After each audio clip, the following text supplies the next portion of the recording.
श्री कृष्णा श्री कृष्णा श्री कृष्णा श्री कृष्णा। गुरुर्ब्रह्मा गुरुर्विष्णुः गुरुर्देवो महेश्वरः गुरुः साक्षात् परं ब्रह्म तस्मै श्री गुरवे नमः। तस्मै श्री गुरवे नमः। हरि ओम तत्सत्। श्रीमद् भगवद गीता आरावद अध्यायम 39வது श्लोकम। ये तन्मे संशयं कृष्ण चेतुमर्हस्य शेषतः त्वदन्यः संशयस्यास्य चेता न ह्युपपद्यते। கடந்த வாரம் இந்த ஸ்லோகம் வரைக்கும் நம்ம அர்த்தத்தினை பார்த்திருக்கோம். அர்ஜுனன் தியான யோக விஷயங்கள் பலதெல்லாம் கேட்டதுக்கு பிறகு முதல் ஒரு சந்தேகம், மனசு நிகிரகம் பண்ணுறது, அதனால் மனசில் சமதர்ஷனம், சர்வத்திர ஆத்மபாவம் ஏற்படுறது ரொம்ப கஷ்டம், முடியாத காரியம்னு சொல்லிட்டு ஒரு கேள்வி கேட்டிருக்கான். அதுக்கு பதிலாக பகவான் கிருஷ்ணர் கஷ்டந்தான், ஆனால் அசாத்தியம் இல்லை ஏ அர்ஜுனா,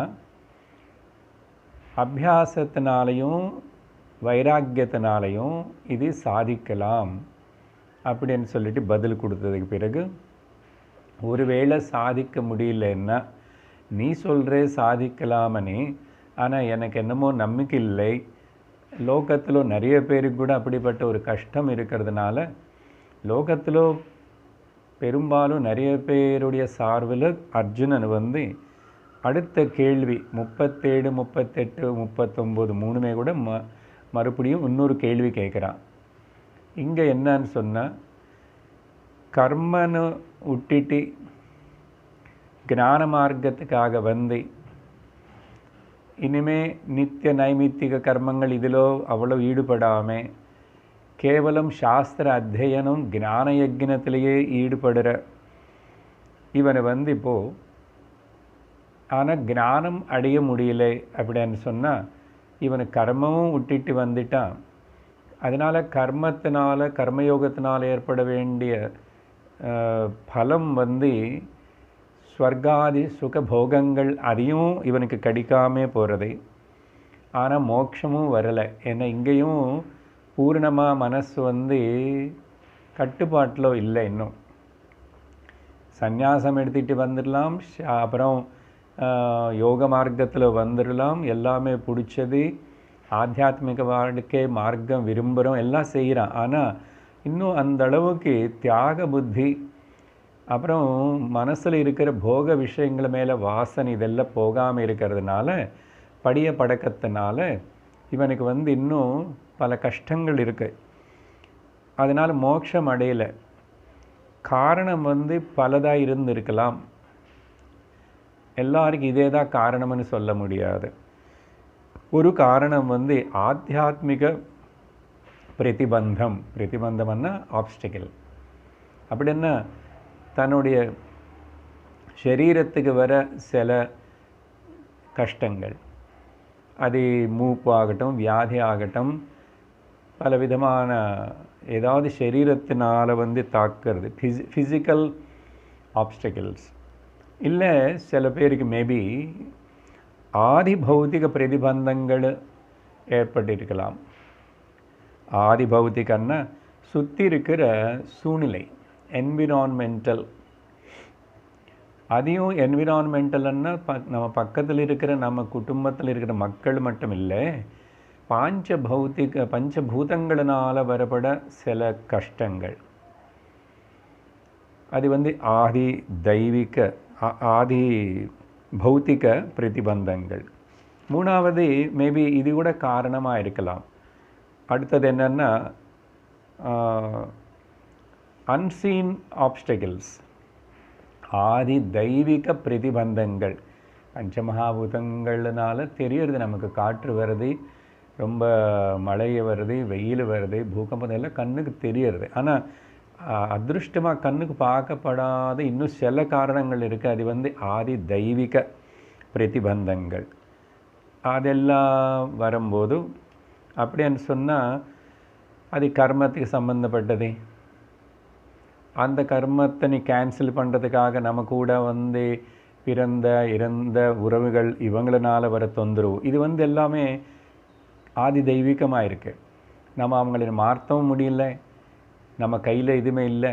என்ன நடக்க போகிறது, எப்படி ஆகும் అనేది தெரியாமல் எல்லாமே சந்திக்தமாக சம்சயமாகவே அன்னோனாகவே இருக்கு.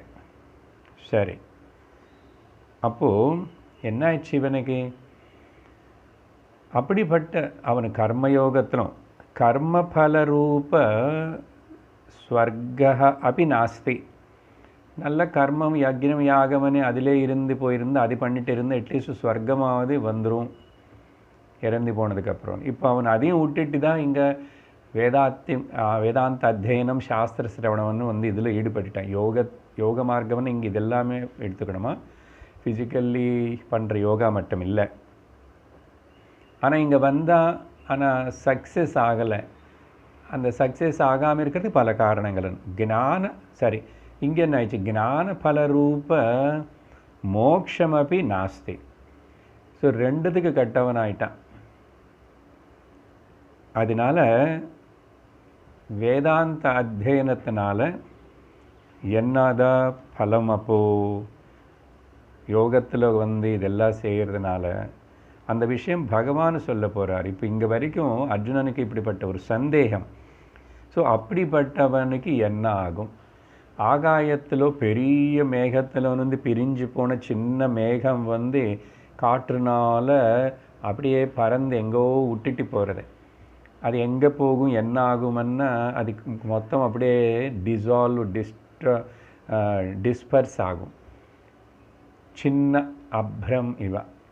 ஓகே, அப்படின்னு அந்த சந்தேகத்தினை 2 ஸ்லோகங்களுக்குள்ளே கேட்டு 39வது ஸ்லோகத்தில் அவனு அப்படி தான் பூர்ணமாக நஷ்டமாகி போயிடுவானா? இந்த மாதிரி இந்த சந்தேகம் வந்து நீ தவிர வேறு யாருமே எனக்கு பதில் கொடுக்க முடியாது கிருஷ்ணா. ஓகே, வேறு யாருக்கும் அர்ஹத்தை இல்லைன்னு சொன்னால் நீ பரம குருவா லோக குருவாக இருக்க, நான் உன்னை குருவாக நம்புகிறேன். அதனால் என்னுடைய சந்தேகத்தினை முழுசாக பூர்ணமாக நீக்கிறதுக்கு நீ ஏதாவது சொல்லணும் அப்படின்னு சொல்லிட்டு त्वदन्यः संशय अस्यास्य சேத்தா ந உபபத்தியதே. வேறு யாருமே இல்லை, எனக்கு தெரியல, இருக்கிற மாதிரி இல்லை, நீ தான் இந்த சந்தேகத்துக்கு பதில் கொடுக்கணும். பாருங்க, இந்த சந்தேகம் கேட்குறது అనేది வந்து ரொம்ப முக்கியம்தான். ஆனால் 5 அத்தியாயங்களுக்கு கேட்கும்போது கேட்டுட்டு இருக்கும்போது ஸ்ரத்தையோடு கேட்டுட்டு என்ன பேசினாரோ அந்த பேசின விஷயத்துக்கு சம்பந்தமாக கேள்வி கேட்கணும். அதனால குரு கிட்ட கேள்வி கேட்கணும்னு சொல்லி நம்ம சாஸ்திரம் கொஞ்சம் கூட கேட்காம சிரவணம் பண்ணாமல் அப்புறம் இந்த குரு கிட்ட மகாத்மா கிட்ட கேள்விகள் கேட்டு அப்புறம் இன்னொருத்தர்கிட்டையும் கேள்விகள் கேட்டு இப்படி கேள்விகள் கேட்டுகிட்டே இருப்போம். ஆனால் நமக்கு சந்தேகங்கள் உள்ளே போகிறதில்லை. இப்படி கேட்கறதுக்காக அவங்களன்னு டெஸ்ட் பண்ணுறதுக்காகன்னு சொல்லிட்டு அநேக வருடங்கள் ஒரே குரு கிட்ட நின்று உட்கார்ந்து ஸ்ரத்தையோடு சாஸ்திரத்தை சிரவணம் பண்ணிகிட்டே இருந்து அதுக்கு பிறகு வந்தால் அப்புறம் குருவுடைய பர்மிஷன் கேட்டு ஒரு சந்தேகம் இருக்கு இந்த சாதனையில் ஒரு விஷயம் புரிஞ்சுக்கிறதுக்கு அப்படி வினயத்தோடு கேட்கணும். தவிர இன்னொரு விஷயம் ஞாபகம் வச்சுக்கணும், ஒரு வாட்டி ஒரு லெக்சரு ஒரு யாருக்கிட்ட மகாத்மா கிட்ட எங்காவது யாராவது கேட்டு அறக்குறையாக ஒரு கிளாஸை கேட்டு முந்தாவது ஸ்லோகங்கள் என்ன சொன்னதுன்னு கேட்காம இப்போ இன்றைக்கி பேசுகிறது மட்டும் கேட்டுட்டா கண்டிப்பாக சந்தேகங்கள் வரும். அப்படின்னு உடனே போய் அந்த சந்தேகங்களை நான் உங்களுக்கு முன்னாடி தெரிவித்து அப்படி எல்லாம் எனக்கு நிறைய டவுட்ஸ் இருக்குது சுவாமி அப்படின்னு சொல்லிட்டு பேசக்கூடாது. இது இஸ் இன்டீசென்ட் மேனர். இது சிஷ்யனுடைய லட்சணம் இல்லை. சரியா? அதெல்லாம் அகடமிக் சைடில் பிஹேவ் பண்ணுற சாதாரண மனுஷன். ஆனால் அர்ஜுனன் இப்போ இங்கே வந்து நல்ல விதமாகவே சிஷ்யனாக இருந்து ஸ்ரத்தையோடு கேட்குறான். கேட்டனால இந்த கேள்வி ரொம்ப ஸ்ரத்தையோடு கேட்குற கேள்வி தான். இதுக்கு பகவான் வந்து இப்போது இன்னைக்கு பதில் சொல்ல தொடங்குகிறார். 40வது ஸ்லோகத்தினை பார்ப்போம். ஸ்ரீ பகவானுவாச்ச பார்த்த நைவேஹ நாமுத்ரா விநாசஸ்தஸ்ய வித்யதே நஹி கல்யாணகிருத் கஷ்சித் துர்கதிம் தாத கச்சதி. ஸ்ரீ பகவானுவாச்ச, பகவான் கிருஷ்ணர் பதில் சொல்ல தொடங்கினார். பதில் சொல்லும்போது இவ்வளவு பயப்படுறே, இவ்வளவு கவலைப்படுறே, இவ்வளவு சந்தேகம் இருக்கே, இவ்வளவு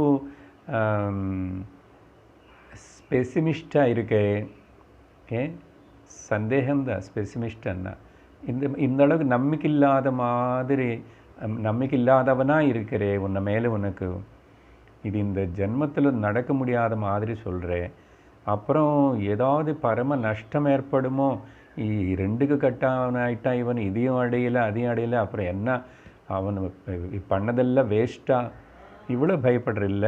முதல்ல அந்த பயம் நீக்கிறதுக்காக பகவான் வந்து புஜம் தட்டி பேட் பண்ணி சொல்கிற மாதிரி ஹே பார்த்தா அப்படின்னு சொல்கிறார். சொல்லி அது மட்டும் இல்லை, 2 எக்ஜெக்டிவ்ஸ் வச்சு அர்ஜுனன் வந்து அன்போடு கூப்பிட்றார். குருவுக்கு இருக்க வேண்டிய ஒரு பெரிய குணம் தயா சிந்து அனுப்பு தானே விவேக சூடாமணியில் பார்த்துட்ருக்கிறோம். இந்த ஸ்லோகத்தில் தான் 2வது வரியில் கூட முதல்ல வரியில் ஹே அர்ஜுனா, ஹே தாத்தா, ஹே தாத்தா. ஹே தாத்தான்னா மை டியர் லவ்விங் சைல்டுன்னு அர்த்தம். இந்த தாத்தா అనేది வார்த்தை வந்து தமிழில் தாத்தா இல்லை, தாத்தான்னா సంస్కృతத்தில் అప్పాని தான் அர்த்தம். தமிழ் பாஷையில் என்ன சொல்லுவோம், அப்பனே అని கூப்பிடுறோம் இல்லையா, யாருன்னு புள்ளன்னு கூட. ஸோ அப்பாவே அவருடைய ஆத்மாவே குழந்தையா வெளியிலும் வியக்தமாக இருக்கிறதுனால ஹே தாத்தன்னா அதுக்கு சங்கரர் வந்து அழகாக சம்ஸ்கிருதத்தில் எழுதுறாரு. தனோதி ஆத்மானம் புத்திர ரூபேண இது பிதா. அப்பாவே அவருடைய ஆத்மானமே, அவரே அவருடைய எக்ஸ்டென்ஷனே தான் அங்கே பிள்ளையாக வந்து நிற்கிறது. அதனால் பிள்ளைக்கு அப்பாவுக்கு வித்தியாசம் இல்லை, அவருடைய ஆத்மாவே அவருடைய சரீரத்திலிருந்து வந்ததுனால தனோதி ஆத்மானம் தான் புத்திர ரூபேண, அதனால் இத்தி பிதா. அதுக்கு தாத்த அనే வார்த்தை சம்ஸ்கிருதத்தில் உச்சதே. அப்புறம் என்ன ஆயிடுச்சு, இப்போ பிதா ஏவ புத்திர இது, அதனால் புத்திர அப்படி தாத்த. ஸோ பையனு அப்பா 2 இல்லை அన్న பாவத்தோட, அதனால் தாத்தான்னு அப்பானே, அப்பா இப்போ பிள்ளைன்னு கூப்பிடுறாரு ஹே தாத்தா, மை டியர் சைல்டுன்னு அர்த்தம் ஆக்சுவலாக. ஆனால் தாத்தான்னா அப்பா இதான் சொன்னானே தமிழில் அப்பனே. அதுக்கு இங்கிலீஷில் என்ன தான் சொல்லுவேன், இங்கிலீஷில் அப்படி ஒன்றும் இல்லை, ஃபாதரே அப்படின்னு சொல்லணும். பட் அப்பனே இது யாருக்கு சொல்கிறோம், சின்ன குழந்தைக்கு சொல்கிறோம், எல்லாருக்கும் சொல்லுவோம், கடவுளுக்கிட்ட சொல்கிறோம் அப்பனே, அந்த மாதிரி தான். அப்புறம் சிஷ்யஹபி புத்திரஹ உச்சதே. குருவுடைய திருஷ்டியில் சிஷ்யர்கள் எல்லாருமே அவருடைய புத்திரிகள் தான். புத்திரிகள்னு சொல்லணும் இல்லையா, ஏன்னா நீங்கள் நிறைய பேர் தாய்மார்கள் சத்சங்கத்துக்கு வரீங்க, எல்லா இடத்துலையும் தாய்மார்கள் தான் நிறைய பேர். இப்போது இந்த கலியுகத்தில் சத்சங்கத்துக்கு அவ்வளோதான் அவங்க தான் ஈடுபடுவாங்க நல்லா. அதனால் புத்திரா புத்திரி குருவுக்கு சமம். குருவுக்கு அவங்க சிஷ்யர்களை நீர் மட்டும் இல்லை, உள்ள பாவம் வந்து என்னுடைய அன்பான குழந்தைகள் அப்படின்னு பாவனை இருக்கிறதுனால ஹே தாத்தா மை டியர் சைல்டு, அப்பனே எதுக்கப்பா கவலைப்படுறே அப்படின்னு சொல்கிற மாதிரி முதல்ல ஆஸ்வாசம் கொடுக்குறார். இதுதான் முக்கியம், ஆறுதல் கொடுத்துட்டு அப்படி பகவான் என்ன சொல்கிறாரு? அதனால் பாரு, வேதாந்த அத்தியனத்தில் நான் வேறு பதங்களோட அர்த்தத்துக்கு போகிறதுக்கு முன்னாடி ஒரு சின்ன விளக்கம் கொடுக்குறேன். வேதாந்த அத்தியத்தனுக்கு வந்தான்னு சொன்னோம் இல்லையா, ஒருத்தன் வந்து யோக மார்க்கம் ஞான மார்க்கத்துக்கு வந்தான். ஆனால் பலம் அடியில் இங்கே சாதிக்கலை, ஞான நிஷ்டவான் ஆகலை. ஆனால் வேதாந்த அத்தியம் செய்கிறதுனால 2 பலங்கள் இருக்குது. ஒன்று வந்து ப்ரைமரி பெனிஃபிட், ரெண்டாவது செகண்டரி பெனிஃபிட். ப்ரைமரி பெனிஃபிட்னு முக்கிய பலம் என்னன்னா ஞானம். அது அபரோக்ஷ ஞானமாக பூர்ணமாக ஞானம். ரெண்டாவது செகண்டரி பெனிஃபிட் என்ன அப்படின்னா அவாந்தர பலம். முக்கிய பலம் ஒன்றும், அவாந்தர பலம் வந்து புண்ணியம். இதுதான் இன்னைக்கு ஹைலைட், முக்கியமான பாயிண்ட்டு, நல்லா புரிஞ்சுக்கணும். புண்ணியம். நம்ம பொதுவாக புண்ணியம்னு சொன்னால் பூஜா புனஸ்காரம், கோவில், தீர்த்த யாத்திரா, தானம், யக்னம், யாகம் பண்ணாதானே சார் புண்ணியம் வரும். இன்னைக்கு பகவான் இங்கே நமக்கு அப்படிப்பட்ட வேதாந்த சிரவணத்துக்கு வந்த வேதாந்தத்தில் பூர்ண பலமான முக்கிய பலமான ஞானத்தினை அடைய முடியலன்னா கூட பரவாயில்ல, டோன்ட் வரி, புண்ணியம் வரும். அதனால் புண்ணியத்துக்காக நம்ம எதுவுமே பண்ணுறதில்லை. நான் 7 நாள் 7 கிளாஸுக்கு வரேன், வைக்கலாமா? 7 நாள் 7 கிளாஸு வருவீங்களா? நானும் பண்ணிகிட்ருக்கேன். எங்கோ அங்கோ ஏதோ ஒரு 7 நாள் 7 விஷயங்கள், ஒரே விஷயந்தான் 7 விதமாக பேசுகிறோம். அதனால் புண்ணியம் வரும். ஒரு சந்தேகம் இது இருக்கக்கூடாது. அர்ஜுனனுக்கு அதுதான், அவனு சின்ன பிரமைவ நஷ்யதி, அவன் நாசனமாய் போயிடுவானா, ஒன்றுக்கு லாய்க்கில்லாத மாதிரி வீணாக போயிடுவானான்னு சந்தேகம் வந்தனால நமக்கு கூட அப்படிப்பட்ட வேதாந்தத்துக்கு மட்டும் வந்துட்டுருக்க. வீட்டில் போய் அப்புறம் படிக்கணும், ஸ்ரவணம் பண்ணணும், நோட்ஸ் பார்த்துக்கணும், நிதித்தியாசனம் பண்ணணும், மனனம் பண்ணணும், திரும்பி அடுத்த நாள் கிளாஸு, இப்படியே பண்ணிகிட்ருக்கேனே, எனக்கு அப்புறம் புண்ணியம் பண்ணிக்க வேண்டாமா இப்படின்னு ஏதாவது சந்தேகம் வந்து அப்புறம் இது இங்கேயும் வந்ததுக்கப்புறம் தான் கொஞ்சம் வேதாந்தத்துக்கு வரதுக்கு முன்னாடி வேறு மாதிரி அப்போது ஒன்று கண்டிக்காமல் அப்படி இப்படி போயிட்டுருக்க, கோவிலன்னு அதேன்னு இதேன்னு எல்லோரும் கூட. ஆனால் இங்கே வந்ததுக்கப்புறம் தான் அகங்காரம் விடணும், கோபம் விடணும், பற்று வச்சக்கூடாது, இப்படி பலதெல்லாம் சொல்லி மைண்டு கொஞ்சம் குழப்பமாகவே இருக்க. அதனால் இதில் எவ்வளோ சக்ஸஸாக என்ன ஞானம் வர போகிறது என்னமோ, ஆனால் வந்துட்டுருக்கேன். குரு சொல்லிட்டு இருக்கிறாரு நீ பிரம்மன்னு சொல்லிட்டு, ஆனால் எங்கேயுமே இங்கே அந்த பிரம்மம் காணும். இந்த ஜன்மத்துக்கு எனக்கு தெரியல சுவாமி, உங்களை மாதிரி இருக்கிறவங்களுக்கு யாரோ ரேர் பீப்புள் லைக் என்னது ராமகிருஷ்ணா, ரமணர், யாரோ யாருக்கும் மகாத்மர்களுக்கு அதிருஷ்டம் இருக்கிறது அந்த ஞானம். அப்படியெல்லாம் சந்தேகம் வேண்டாம். கண்டிப்பாக இந்த ஜென்மத்தில் வரலன்னு அடுத்த ஜென்மத்தில் வரும். அப்போது வேறு என்ன வரும்? அதுதானே அவன் வந்து உபயபிரஷ்டான்னு கேட்டார் அர்ஜுனன். அதுதான் உபயபிரஷ்டன், 2த்துக்கு கட்டவன் ஆகிட்டான், திரிசங்கு மாதிரி ஆகிட்டான். அவன் திரிசங்குன்னு வந்து மேலே ஸ்வர்க்கத்தில் வந்து இந்திரனை தள்ளி விட்றான், கீழே நின்று விஸ்வாமித்திரன் இவனை மேலுக்கு தள்ளி விட்றான். இவன் மேலுக்கும் போக முடியல, கீழேக்கு வர முடியல, அதனால தான் நடுவில் நிற்கிறான். இப்படி ஹேங்கிங் இந்த மிடில் ஆகிட்டு மாதிரி ஆகிடுமான்னா அப்படியெல்லாம் ஆகாது, கேட்டுக்கோன்னு சொல்லிட்டு சொல்கிறார். என்ன சொன்னோம் இப்போது? 2 முக்கிய பலம், அப்புறம் அவாந்தர பலம். இது எப்படின்னு சொன்னால், இப்போ தென்னை மரம் இருக்கு. தென்னை மரத்துடைய முக்கியமான பலம் அந்த தேங்காய் நமக்கு கிடைக்கிறதுனே. ஆனால் யோசிச்சு பாருங்கோ, தென்னை மரத்தில் உபயோகப்படாத பொருளே கிடையாது. அதனால தான் அசல் தேங்காய் வந்து பூர்ண பலம்னு சொல்கிறோம். பூர்ண பலம் உள்ள ஜலம், அந்த கொப்பரை, அப்புறம் மேலே இருக்கிற ஷெல்லு, நார், என்ன தென்னை மரம் நிறைய இருக்கிற இடத்துலமா கூலாக இருக்குமாம்மா, டெம்பரேச்சர் கம்மியாக இருக்குமா. ஏன்னா அதோடைய வேர் வந்து ஜலத்தில் நிறைய வேர் சின்ன சின்னதாக இருக்கும், காணாமல் இருந்தால் கூட நிறைய ஜலத்தினை பிடிச்சி இருக்கும் அது. அதனால் அந்த இடத்துல கண்டிப்பாக டெம்பரேச்சர் வந்து சாதாரணமாக பக்கத்தில் இருக்கிற இடத்துலக்கு மேலே கொஞ்சம் கம்மியாக இருக்கும்னு ப்ரூவ் பண்ணிட்டாங்க, கண்டுபிடிச்சி. அது சரி. அப்புறம் ஷேடு கொடுக்கும் எத்தனையோ பேருக்கு. அப்புறம் இந்த மாதிரி கூல்னஸ் கொடுக்கும். இதெல்லாம் செகண்டரி அவாந்தர பலங்கள். எந்த மரமாவது எடுத்துக்கோங்க. முக்கியமாக இந்த பழம் சொல்கிறோம், மாம்பழம் எடுத்தாலும் சரி. ஸோ அவாந்தர பலம். பூரண பலம் வந்து தேங்காய். அதே மாதிரி தான் இங்கே. ஹே பார்த்தா, இந்த மாதிரி வேத அத்தியத்தனுக்கு வேதாந்தத்துக்கு வந்தவன் இவன் வந்து இவனுக்கு கர்மயோகம் எல்லாம் விட்டுட்டு வந்ததுனால இங்கே ஒன்றும் நஷ்ட போல. பூர்ணமான அந்த ஞான பிராப்தி ஏற்படலைன்னா கூட ஒன்றும் நஷ்ட போல. ந ஏவ இஹ. இப்போ ஸ்லோகம் பாருங்கோ. ந ஏவ இஹ. அவனை வந்து இங்கேன்னா இந்த ஜன்மத்திலையும் அவனுக்கு ஒன்றும் நஷ்டம் ஏற்படலை. ஓகே. விநாசக தஸ்ய ந வித்யதே. இங்கே இஹ. இங்கன்னு இப்போது இந்த ஜன்மத்தில் கூட அவனுக்கு ஒன்றும் நஷ்டம் ஏற்படலை.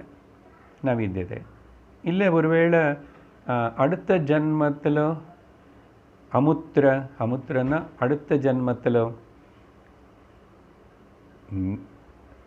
அத்திர அப்படி அமுத்திர விநாசா தஸ்ய நாஸ்தி. அங்கேயும் அவனுக்கு நஷ்டம் ஒன்றும் இல்லை.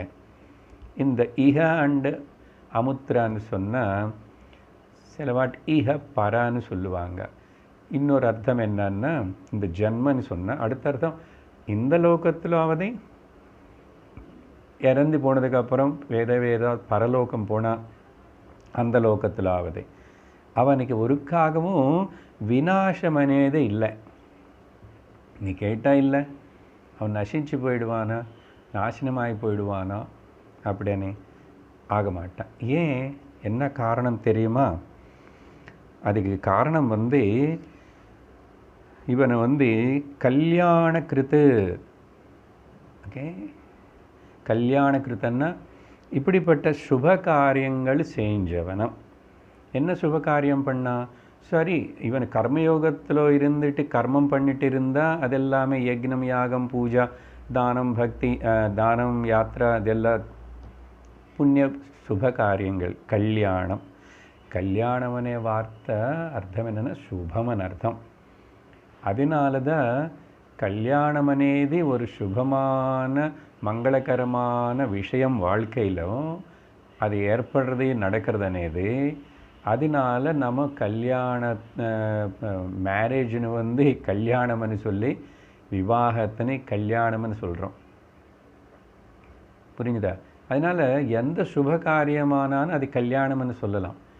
இப்போது நீங்கள் அடுத்த வாட்டி கிளாஸுக்கு வரும்போது சத்சங்கத்துக்கு வீட்டில் யாராவது கேட்டால் எங்கே போகிறேன்னு, கல்யாணத்துக்கு போகிறேன்னு சொல்லலாம். சொல்லுங்கள், இந்த நாள் ஒரு நாள் விட்டுட்டு எங்களுக்கு நான் கல்யாணத்துக்கு போகிறேன். என்ன வருஷம் முடிச்ச கல்யாணங்கள், முகூர்த்தங்கள் இல்லையே. இப்போ என்ன சத்சங்கத்துக்கு வருது கல்யாணம்னு அர்த்தம். சுபம், ஒரு மங்களகரமான புண்ணிய காரியந்தான். இப்போ அதுதான் எலாபரேட் பண்ண போகிறோம். இன்னும் புண்ணியமன்னா எப்படி. ஸோ கல்யாண கிருத்து இப்படிப்பட்ட வேதாந்த சிரவணத்துக்கு வந்து கிளாஸுக்கு அட்டெண்ட் பண்ணி பகவத்கீதை கேட்குறா பார்த்தியா? இப்படிப்பட்ட பகவத்கீதைன்னு கேட்குறவன் வந்து கஷ்டித்து ஒரு யாரும் எவனும் எந்த ஆளானாலும் சரி அவர் வந்து ஒருக்காகவும் துர்கதிம் ந கச்சதி. கஷ்டித்து கண்டிப்பாக ஒருக்காகவும் ஒருத்தனு கூட இந்த பகவத்கீதா ஸ்ரவணம், ஆத்தியாத்மிகமான இந்த வேதாந்த ஸ்ரவணம் பண்ணுறதே பெரிய சுபகாரியம் அர்ஜுனா. புரியுறதா? சுபகாரியம்னா ஓன்லி யக்னம், யாகம், பூஜா, புனஸ்காரமே நினச்சிக்காதே. அதனால தான் நீ இதுக்கு ஞான யக்னம்னு வச்சிருக்கோம் பேர். இந்த ஞான யக்னம்னு பேர் சின்மயானந்த சுவாமி தான் முதல் நாட்டில் ரொம்ப பிரபலமாக ப்ராபகாண்டா பண்ணார். முதல்ல எல்லாருக்கும் ஆச்சரியம். இப்போ கூட ஞான யக்னம்னு பகவத்கீதை கிருஷ்ணர் சொன்னது கேட்டால் தான், ஓ நம்ம சத்சங்கத்துக்கு வர்றது 1 hour இங்கே ஸ்பெண்ட் பண்ணுறது வந்து ஞான யக்னமா? யக்னம் ஒன்றும் இல்லை, ஹோமம் கிடையாது, நெய் போடலை, ஆகுதி போடலை, பூஜை கிடையாது, கணபதி கிடையாது, ஒன்றும் கிடையாது, வரட்டை கிடையாது.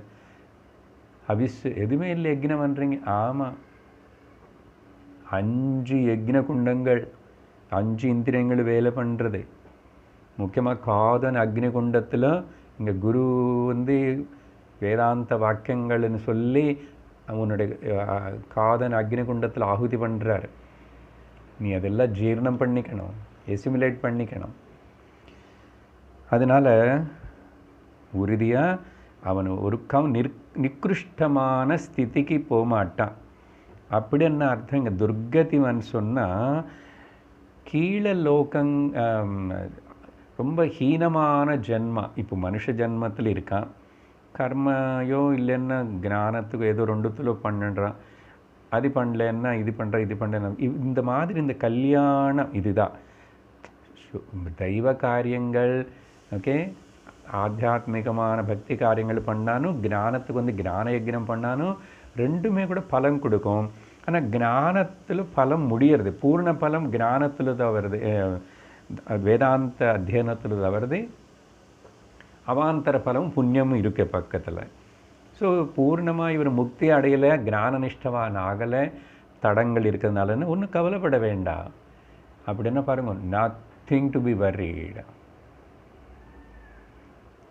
ஒரு காகமும் எந்த வகையிலையும் நம்ம மனசில் இந்த விஷயத்தில் வரி பயம் இருக்கக்கூடாது.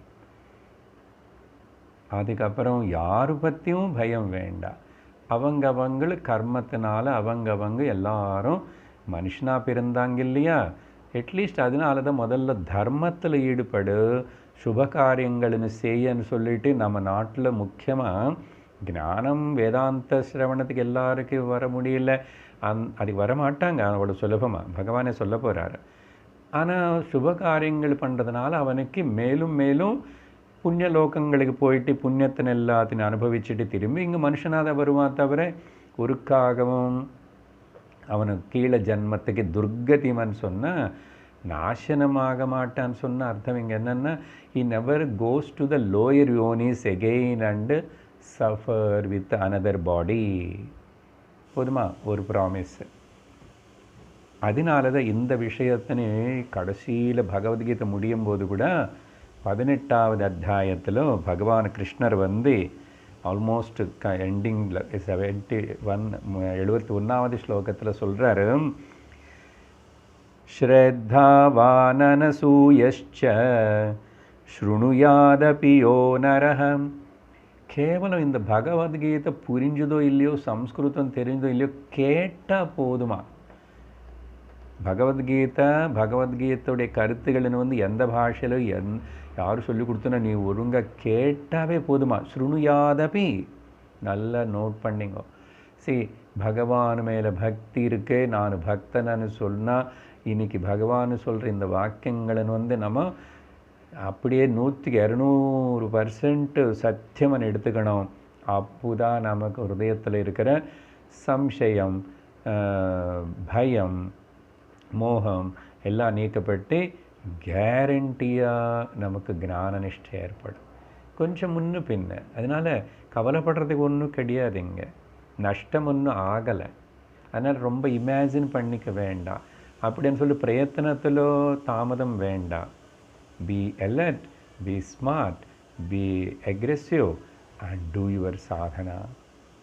அங்கே சொல்கிறார், அதான் ஸ்ருணுயாதபி யோ நரஹா, கேட்டாவே போதும் ஒரு மனிதன், நரஹா அந்த மனுஷனு, அவன் வந்து என்ன ஆகிடும், சுபான் லோகான் பிராப்னுயாத். இவனுக்கு ஞானம் இங்கே வந்து முக்தி வந்திருக்கும், அடுத்த ஜன்மம் இல்லாமல் சரீரமே வராமல் ஆயிருக்கும், ஆனால் ஆகலை. நோண்ட் வரி, சுபான் லோகான் பிராப்யா, இதுதான் முக்கியம். இப்போ இதுக்கு லிங்க் தான் இங்கேயும் சொல்லப்பட போகிறது. அதுதான் 41வது ஸ்லோகத்தில் சொல்லுவார். பட் இப்போ 18வது அத்தியாயத்தில் ஸ்லோகத்தை நான் சொல்கிறதுனால இந்த பாயிண்ட் நாங்கள் லிங்க் பண்ணிக்கிறோம்.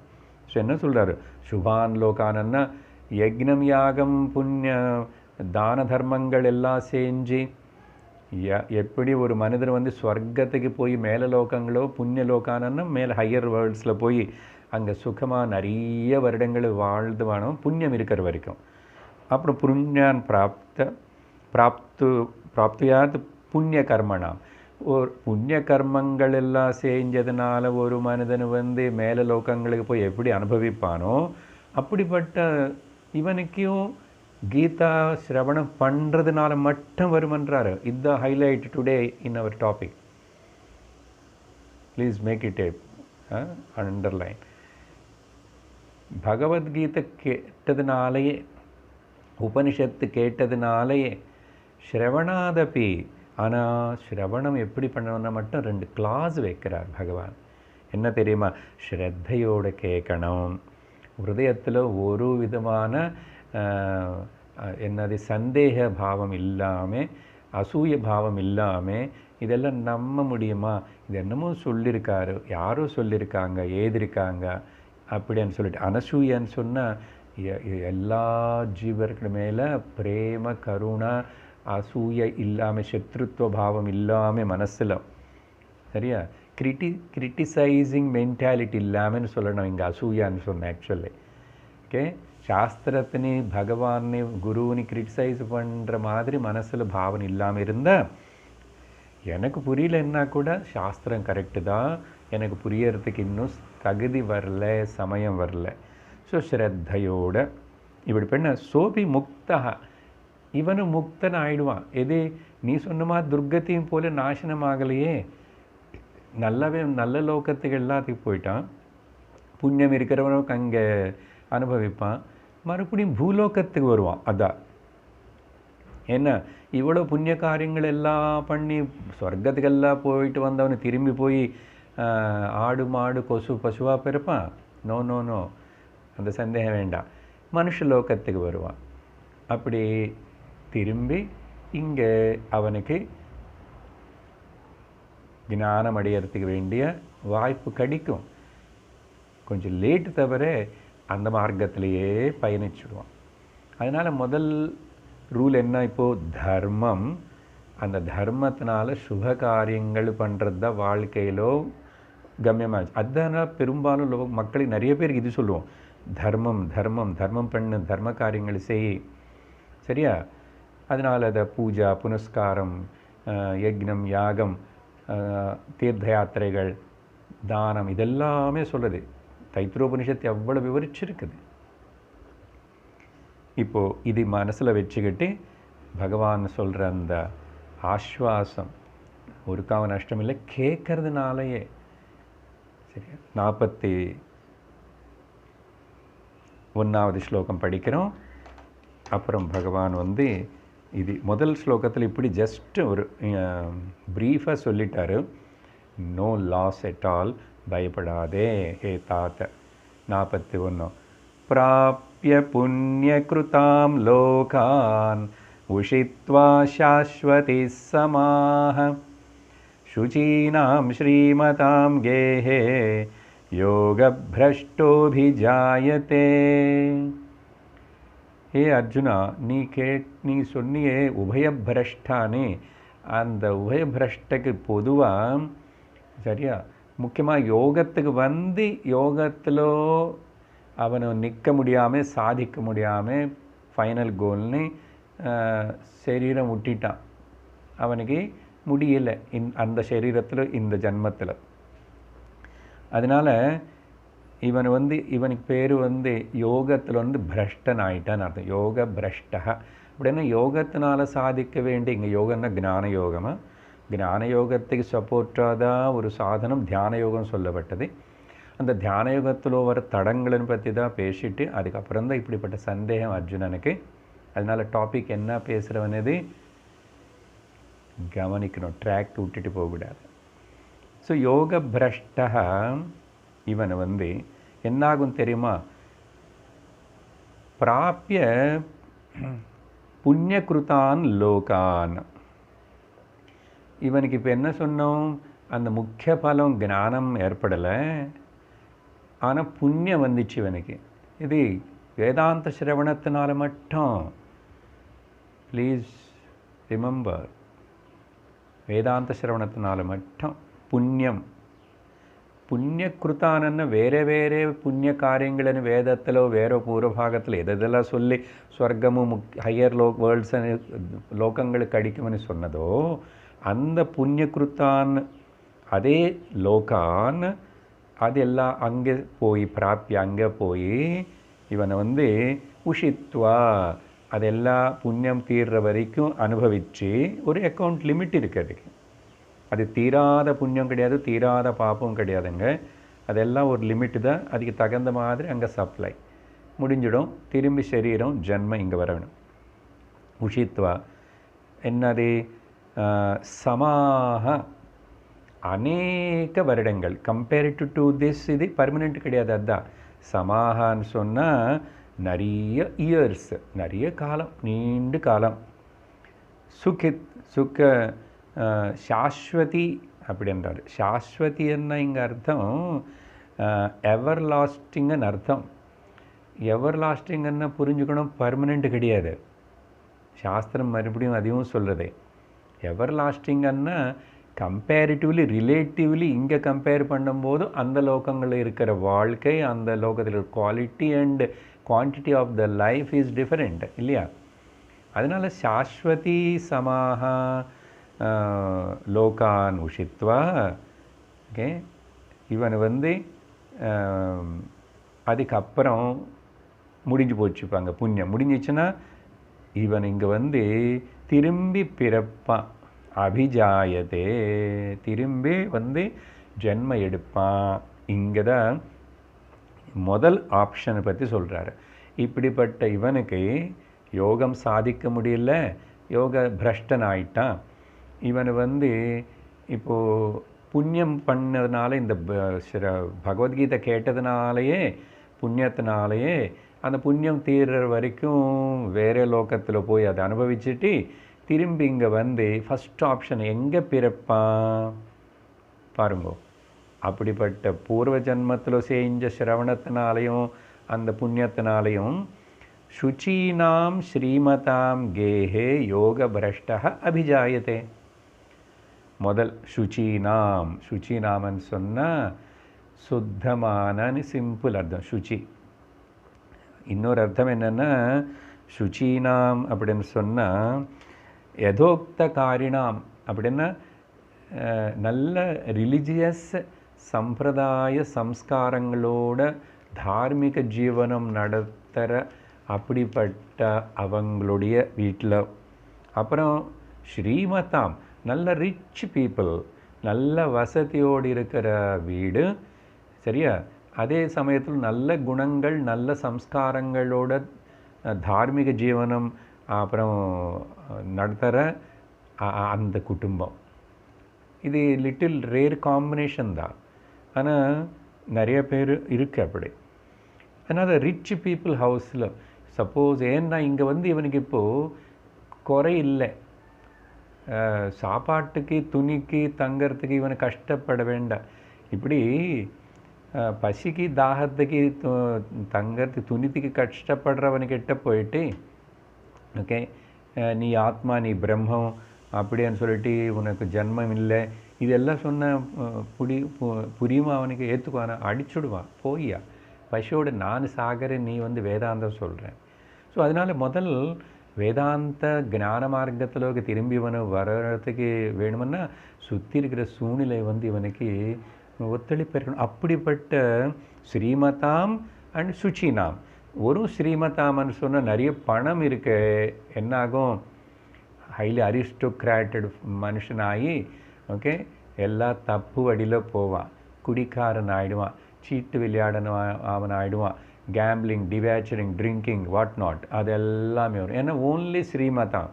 பட் தேர் இஸ் நோ சுச்சி, தேர் இஸ் நோ சம்ஸ்காராஸ். அதனால தான் பாருங்கோ சம்ஸ்காரங்கள் இருந்துட்டு நிறைய பணம் இருந்துச்சுன்னா அவங்க தான் நிறைய தர்ம காரியங்கள் பண்ண முடியும். பணம் இருக்கிறது அதனால கர்ஸ் கிடையாது. இன்னொன்று பணம் இருக்கிற தனிகர்கள்னு பார்த்து பணக்காரங்களன்னு பார்த்து அசூயப்படக்கூடாது. அப்படிப்பட்ட அவங்க வீட்டில் யாராவது பிறந்தால் அந்த குழந்தைகளுக்கு நிறைய வசதி இருக்குன்னு சொன்னால் அது வந்து போன ஜன்மத்தில் இவங்க எல்லோரும் யோக பிரஷ்டர்கள் தான் புரிஞ்சுக்கணும். அதனால் எதுவுமே அவங்களுக்கு கிடைக்க வேண்டியது இருக்குது வந்துச்சு. ஆனால் அது கூட அங்கே சம்ஸ்காரம். ஸோ இப்போ யாரை பற்றி முக்கியமாக பேசுகிறோம் நம்ம, அதனால லோகத்தில் ஒரு பணம் ஸ்ரீமட்டம் இருந்தால் சம்ஸ்காரங்கள் இல்லாத கிரகம் வீடு வாழ்க்கை அது வந்து மனுஷன் வந்து திரும்பி அதர்மம் செய்யறதுக்கு காரணமாயிடுது. அதனால தர்மம் முதல்ல சொல்லப்பட்டிருக்கு, அதனால தான் அப்புறம் அர்த்தம் காமம் சொல்லப்பட்டிருக்கு. உனக்கு நிறைய பணம் அதெல்லாம் இருந்துச்சு, நீ நிறைய தர்ம காரியங்கள் பணம் எல்லாத்தையும் நிறைய தர்ம காரியங்களுக்கு செய்யலாம், நீ கஷ்டப்பட வேண்டியதில்லை. நீ பசிக்கு சாப்பாட்டுக்கு தாகத்துக்கு கஷ்டப்படலை, ஆனால் இருக்கு நிறைய. ஸோ நல்லது தானே. ஸோ புண்ணிய காரியங்கள் பண்ணுற அப்படிப்பட்ட வைதிக தர்ம அனுஷ்டானத்தினே தார்மிக ஆஸ்திக புத்தி இருக்கிற அவங்க அப்புறம் நல்ல வசதியோடு இருக்கிற வீட்டில் பிறப்பான் யோக பிரஷ்டன். இது ஒரு ஆப்ஷன். இங்கே அடுத்த ரெண்டாவது ஆப்ஷன் வந்து 42வது ஸ்லோகத்தில் சொல்லுவார். இந்த மாதிரி சொல்லும்போது இந்த பகவத்கீதை கேட்குறது ஸ்ரவணத்தினாலேயே எவ்வளோ புண்ணியம் வருவானே தெரிஞ்சுக்கிறதுக்கு தான் சொல்கிறேன். அதனால நம்ம சிலவாட்டி கிளாஸுக்கு வர்றது ஸ்ரவணம் பண்ணுறதெல்லாம் கூட தள்ளி வச்சுடுவோம். வேறு ஏதாவது பாராயணம் சஹஸ்ரநாமம் அப்புறம் அதெல்லாம் திருப்புகள் இதெல்லாத்துக்கு நிறைய இன்ட்ரெஸ்ட் காட்டிட்டு அதுக்கு போகும். அப்படின்னா உனக்கு அதனால் என்ன புண்ணியம் வருதுன்னு நீ நினச்சி செய்கிறையோ அப்படிப்பட்ட புண்ணியம் பகவத்கீதை படிக்கிறதுனாலையோ கேட்கறதுனாலையோ வருமனி உனக்கு இன்னும் நம்பிக்கை வரலன்னு அர்த்தம். இன்னொன்று என்ன தெரியுமா, சரி சார் அதையும் கொடுக்கறது இது கொடுக்குறதுன்னு இல்லை, இது வந்து பூர்ணமான முக்கிய பலமான ஞான பிராப்தி ஜீவன் முக்தி பூர்ண விடுதலை ஃபார் ஒன்ஸ் ஃபார் ஆல் இது கொடுக்கும். ஆனால் கேவலம் பாராயணம் பூஜா புனஸ்காரம் யக்ஞயாகம் கொடுக்காது. ஹியர் எக்ஸ்ட்ரா பெனிஃபிட் முக்கிய பலம் அது நோட் பண்ணிக்கணும். அது உணர்ந்து தெரிஞ்சிச்சுன்னா புண்ணியம் பற்றி நீ பயப்பட வேண்டாம்.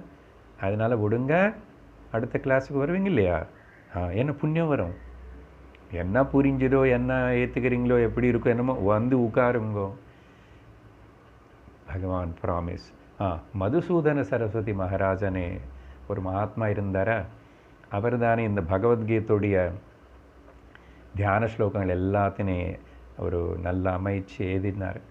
அவர் சொல்கிறார் இந்த விஷயத்தினே ஒரு ஸ்லோகம் ஒரு இடத்துல எழுதும்போது, ஒரு நிமிஷம் கீதா வேதாந்த ஸ்ரவணம், கீதான்னு இல்லை பகவத்கீதா உபனிஷத்து வேதாந்த ஸ்ரவணம் நீ பண்ணியாச்சுன்னா ஞான யக்னம் அது ஒரு நிமிஷம் பண்ணால் அநேக 100 கணக்கு யக்னம் யாகம் செஞ்ச பலம் கிடைக்குமா. ஒரு நிமிஷம் பண்ணால் இது ரொம்ப அர்த்தவாதத்துக்கு எக்ஸாசரேட் பண்ணுறேன்னு சொல்லாதுங்கோ. இது அர்த்தவாதம்னு அப்போது அது எப்படி அர்த்தவாதம் ஆகலையா. நீ பசு கோதானம் பண்ணால் உனக்கு நிறைய புண்ணியம் கிடைக்கும். எது நம்பி இப்போ அங்கே வரும்போது அதே மாதிரி தான் இந்த காரியம்.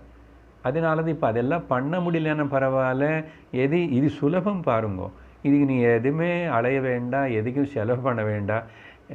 விரும்பினா குருதட்சிணை கொடுத்தா கொடுப்பேன். குருதட்சிணை கொடுக்கணும், ஏன்னா எதுவுமே ஃப்ரீயாக வாங்கக்கூடாது. இல்லை அந்த பலம் நமக்கு கிடைக்கணும்னா ஞான பலமாவது புண்ணிய பலமாவது தட்சிணை கொடுக்கணும்.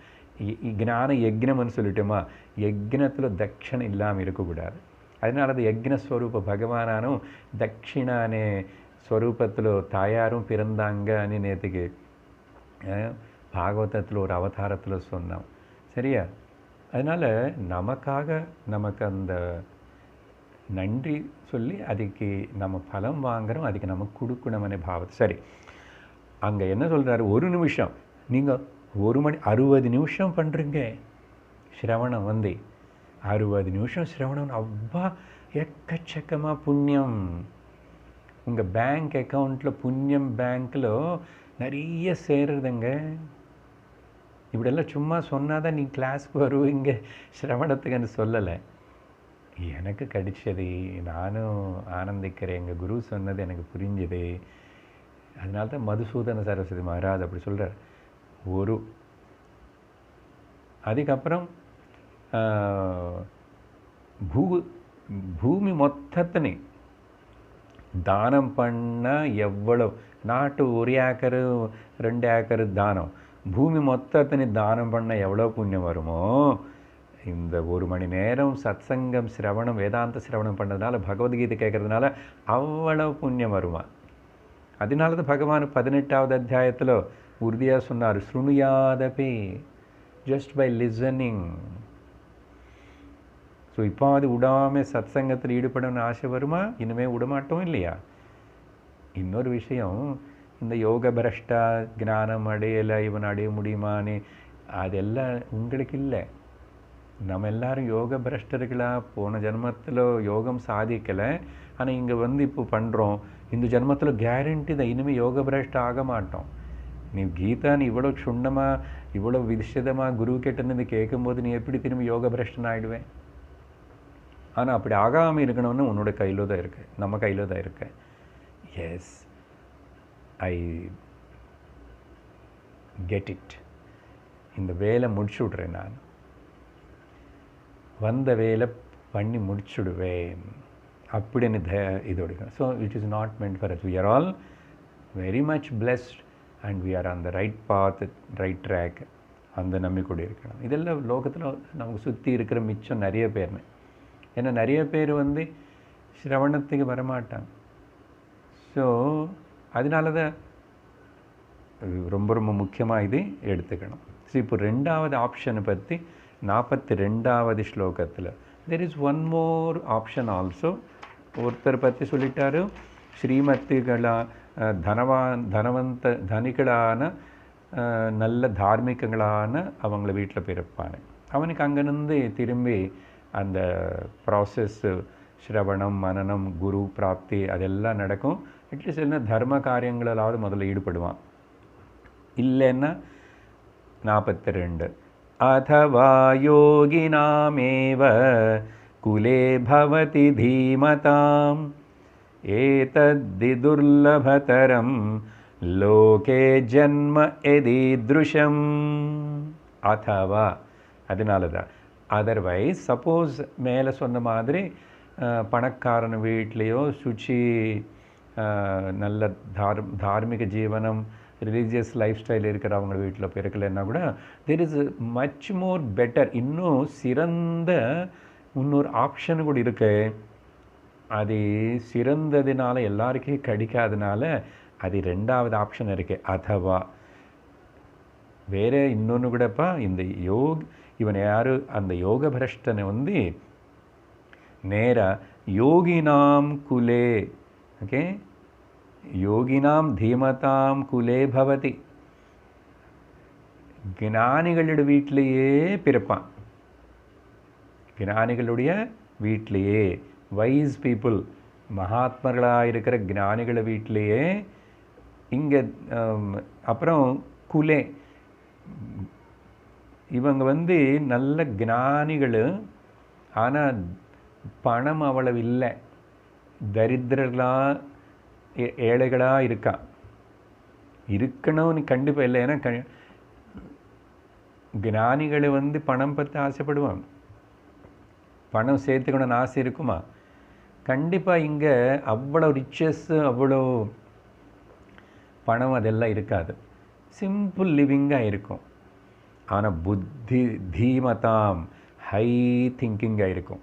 இங்கே யோகினாம் தீமதாம், தீன்னா ரொம்ப ஞானவான்களாக இருக்கிற, புத்தினி ஞானத்துக்காகவே உபயோகப்படுத்துகிற, சரியா?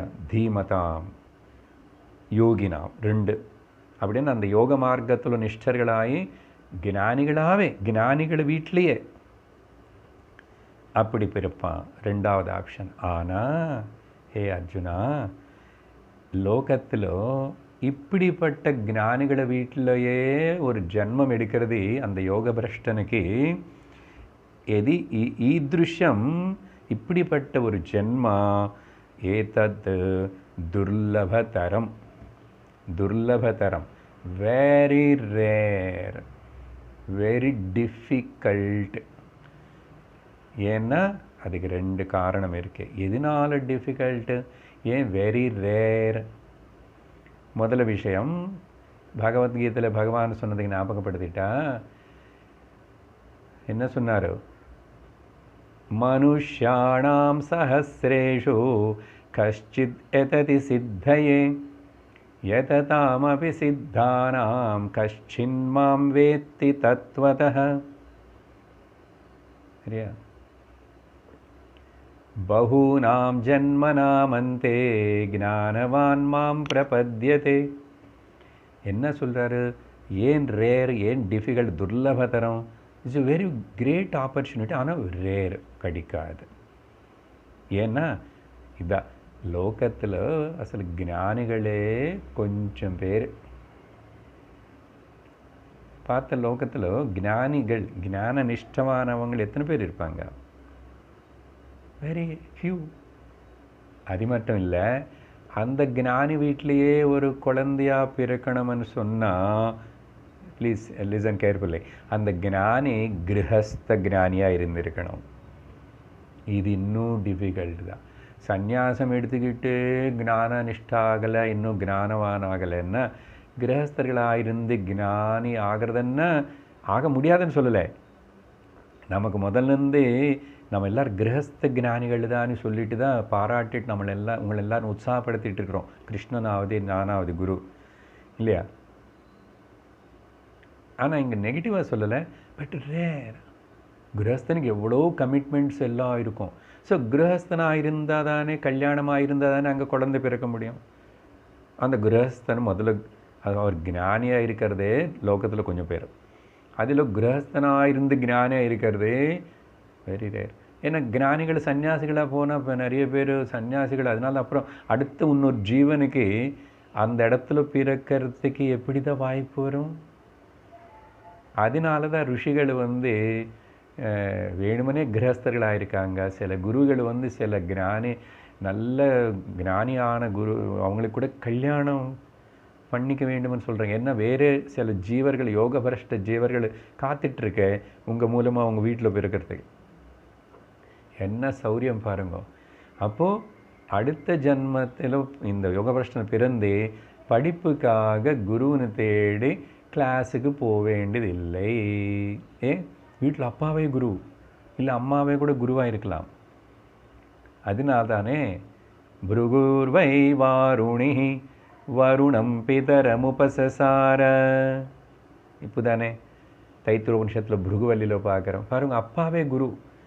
அந்த காலத்தில் நிறைய ட்ரெடிஷ்னல் அப்படி தான் இருந்துச்சு. சுக்ஞானி அப்பா குரு, எவ்வளோ சௌரியம். ஒன்றும் சிரமப்படவே, வெளியே போய் படிக்கிறது தேடுது, குருன்னு தேடுறது. ஆனால் நடக்கல. நம்ம சங்கராச்சாரியரோட காலடியில் பிறந்து நர்மதா நதி தீரத்தில் மத்திய பிரதேஷில் அங்கே எங்கோ இருக்கிற கோவிந்த பாதாச்சாரியனை தேடி போனார் இல்லை குருவுக்காக. ஆனால் அது ரேர். இந்த ரேர் கேஸு தான் சில வாட்டி குரு அந்த குடும்பம் ஞானிகளாக இல்லைன்னா கூட இன்னொரு விஷயம். சில பிறக்கும்போதே அம்மா அப்பா ஞானி இல்லை, ஆனால் தார்மீகமான ஜீவனம், ரிலீஜியஸ் லைஃப் அதெல்லாம் இருக்குது, அனுஷ்டானம் இருக்குது, நல்லவங்க. அப்படிப்பட்ட வீட்டில் சில ஞானிகள் பிறக்கிறான். பெரும்பாலும் நிறைய அதுதான் நடக்கும். அது பார்த்தீங்களா? ஆனால் ஞானி வீட்டிலேயே குழந்தை பிறக்கிறது ரேர்ன்றார் பகவான். இது எப்படி? ஃபார் எக்ஸாம்பிள் நம்ம சில பேர்னு பார்த்தோம், ரமண பகவானுடைய விஷயமாவது. இவங்களெல்லாம் கூட ஸ்பிரிச்சுவல் ஜீனியஸ். பிறக்கும்போதே அவங்களுக்கு ரொம்ப ரொம்ப சட்டுன்னு டக்குன்னு கொஞ்சம் வளர்ந்த உடனே, இன்னும் சொல்லணும்னா நம்ம அந்த 3-4 வயசில் ஞானத்தின் அப்படியே கொட்டின ஞான சம்பந்தர், அப்பர் ஞான சம்பந்தர், இவங்க எல்லாரும் ஸ்பிரிச்சுவல் ஜீனியஸ். குரு கிட்ட போனதுக்கப்புறம் தான் அவங்களுக்கு ஞானம் வந்துச்சுங்களா, அதுக்கப்புறம் குருன்னு சந்திக்கலாம். இல்லை இப்போ இருக்கிற சில மாதா அமிர்தானந்தமயி, இந்த மாதிரி ஸ்பிரிச்சுவல் ஜீனியஸ் அவங்க எவ்வளோ பெருசாக சிரவணத்தை பண்ணி சாஸ்திரம் படித்தாங்கன்னு எங்கேயுமே பார்க்க முடியாது. ஆனால் என்ன அர்த்தம்னா இவங்க எல்லோரும் யோக பிரஷ்டர்கள் தான். போன ஜன்மத்தில் எந்த அளவுக்கு ஒர்க் பண்ணி முடித்தாங்களோ அங்கேருந்து அது அப்படி தொடங்கும். சரியா? அது அங்கேருந்து அப்படியே தொடங்கும். அதனால தான் அர்ஜுனனுக்கு அப்படிப்பட்ட ஒரு சந்தேகம் இருக்கும். இப்போது நான் இந்த இந்த ஜென்மத்தில் 6வது அத்தியாயம் வரைக்கும் படித்தேன், மிச்சம் எல்லாம் படிக்க முடியல, செய்ய முடியல, ஏதோ ஆயிடுச்சு. இப்போ அடுத்த ஜென்மத்தில் திரும்பி முதல்லேருந்து படிக்கணுமான்னு வேண்டியதில்லை, நீ 7வது அத்தியாயத்துலேருந்து படிச்சுக்கிட்டா போதுமன்றார். அதுதான் விஷயம். இதெல்லாம் நம்ம ஞாபகம் இருக்கிறது இல்லை ஜென்மம் மாறும்போதோ, ஆனால் தட் இஸ் வாட் ஹேப்பன்ஸ். அதனால் ஒன்றும் கவலைப்பட வேண்டியதில்லை. இட்ஸ் ஸோ மச் லாபந்த பலம் பிரயோஜனந்தா. அதனால் அர்ஜுனா, ஸோ செகண்ட் ஆப்ஷன் இப்படி கூட நடக்கலாம். அதனால் there is no such fear அப்படின்னு சொல்லி அடுத்தது 43வது ஸ்லோகத்தில் தத்ர தம் புத்தியோகம் லபதே பௌர்வதேஹிகம் யததே ச ததோ பூயः சம்சித்தௌ குரு நந்தன. இந்த மாதிரி பிறந்த இவன் வந்து தத்ர அந்த யோக பிரஷ்ன புத்தி சம்யோகம், இவனுக்கு இங்கே வந்த உடனே, அதான் இப்போ நான் பாயிண்ட் சொன்னது, இந்த ஜென்மத்தில் பிறந்த உடனே மேபி 2-3 வயசில் ஒன்றும் தெரியாது, கொஞ்சம் அதில் வந்து உள்ள அந்த குழந்தை என்ன சம்ஸ்காரங்களை கொண்டு வந்ததோ அது எல்லாமே வெளியில் வியக்தமாகணும் இல்லையா. அதுக்கப்புறம் 7, 8, 10, 13, 14, 15, 20 வயசு உள்ள அப்படி ஞானம் அப்படியே கொட்டுறது. அவனுடைய வாசனைகள் தெரியறது, அது தனியாகவே பிரகாசிச்சிடும். சில வீட்டில் அதான் எவ்வளவு சொன்னாலும் குழந்தைக்கு தெய்வத்து மேலே ஆன்மீகத்து மேலே இன்ட்ரெஸ்ட் இருக்கும். அதே வீட்டில் இன்னொரு குழந்தை வந்து நாஸ்திகனாக இருப்பான். பாருங்கோ, இங்கே ஒரு முக்கியமான பாயிண்ட் வந்து இந்த ஸ்லோகம் அர்த்தம் முடிச்சுட்ட சொல்கிறேன். தத்ர தம் புத்தி யோகம் லபதே. புத்தி யோகம்னா அந்த அந்த ஞானத்தோடைய கனெக்ஷன் திரும்பி இங்கே தொடங்கிறது, யூனியன் வித் த புத்தி. என்ன இங்கே யோகம், ஞானத்தோட தொடர்பு, திரும்பி குரு வருது, கிளாஸு கிடைக்கிறது, எல்லாம் இருக்கணும் இல்லையோ. நமக்கு ஆசை இருக்கான குரு கிடைக்கல, கிளாஸு எங்கேயுமே சிரவணம் பண்ணுறதுக்கு முடியல. சில வாட்டி குரு இருக்கார், சாஸ்திரம் சொல்கிறது, கிளாஸ் எல்லாமே அவைலபிளாக இருக்குது, ஆனால் நம்ம அவைலபிளாக இல்லை. பௌர்வதேகிகம். ஓகே, பௌர்வதேகிகம்னா போன ஜன்மத்தில், பௌர்வதேகிகம்னு அதான் சொன்னேன், போன ஜன்மத்தில் எங்கே வரைக்கும் சாதனை என்ன பண்ணி முடித்தோமோ அது ஒருக்காகவும் வேஸ்ட் ஆகாது. அங்கே நின்று தான் நீ வந்து மேலேக்கு போவே. இன்னும் இந்த ஆத்தியாத்மிக மார்க்கத்தில், வேதாந்த சிரவணத்தில் you never go down again.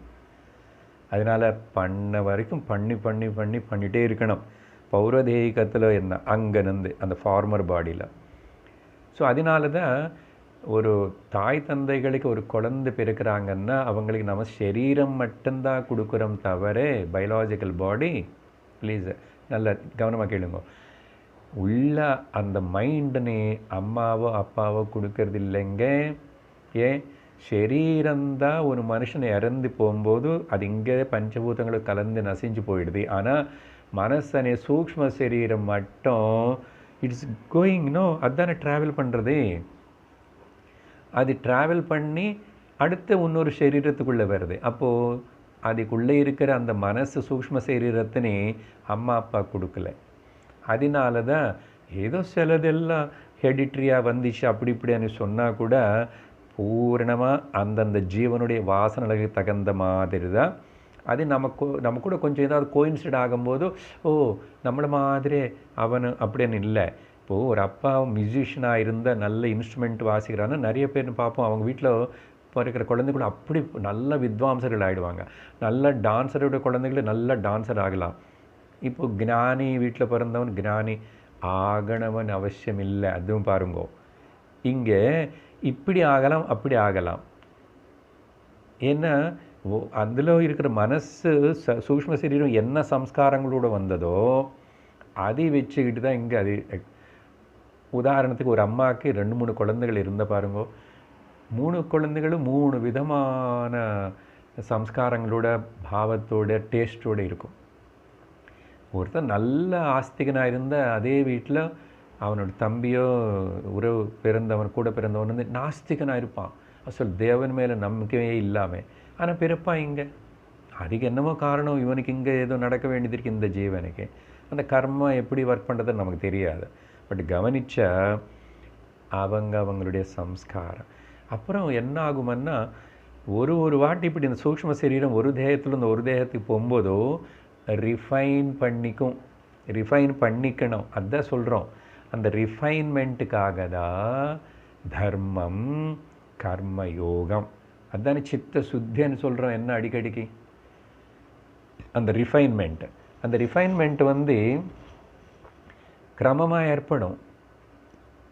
அதனால we have to try for cleaning our mind. சித்த சுத்தி. அப்புறம் சாதன சதுஷ்டய சம்பத்தி பூர்ணமாக இருந்துச்சுன்னா இவனே போன ஜென்மத்தில் யோக பிரஷ்டன் ஆகிடுறான், ஞான நிஷ்டவான் ஆகாமே ஆயிட்டான். அதனால் எவ்வளோ எலர்ட்டாக சின்சியராக முழுசாக ஈடுபட்டு இது சாதிச்சுக்கணும்.